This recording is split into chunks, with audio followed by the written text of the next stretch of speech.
Welcome to ECNTRADE Daily Video. Before we begin, it should be noted that any advice is of a general nature only and that your personal circumstances have not been taken into consideration. Hello everyone, my name is Rob Clayton and thank you for joining me.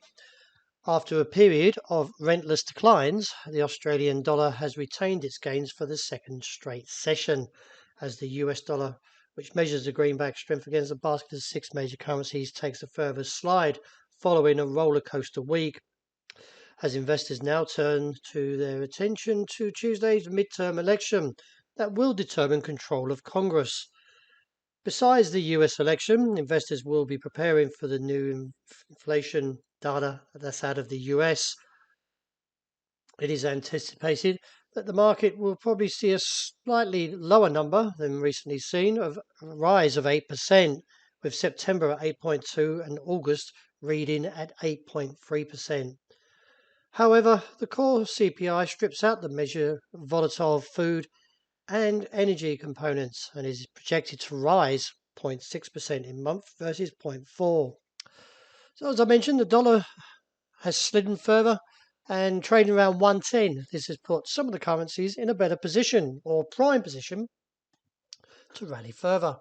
And if so, could see the Australian dollar head towards the 60-day moving average, which is seen around 65.55.80, and then beyond there around 66 cents, with any pullback should be shallow and seen around 64.35. The euro now printing around 100, now looks towards 101 to 103 as a potential target as the dollar slides.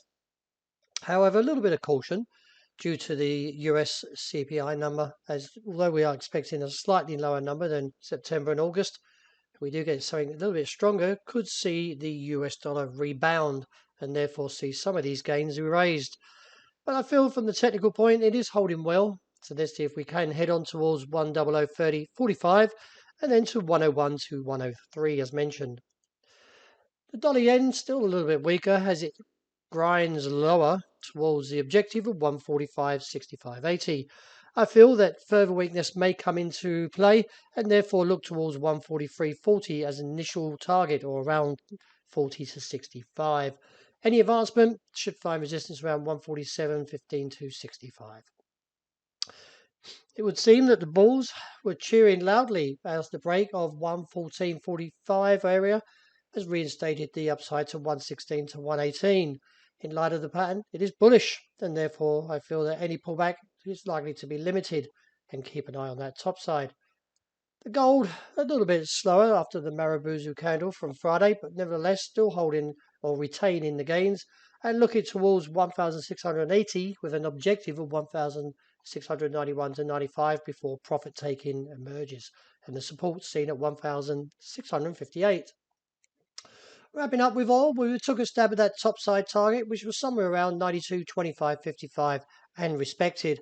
In light of the pattern, we are a little bit weaker, so do keep an eye on the support around 89.15.45, as a break there would reinstate the downside towards 86, or maybe a little bit towards that 81, 84 area. Still, one takeaway from this pattern is the ADX is trending bullish, so that may keep initially the upside focus on that 92 area. Well, that wraps it for today. Thank you very much for joining me. As always, look out for the intraday report. I hope you enjoy the rest of the day.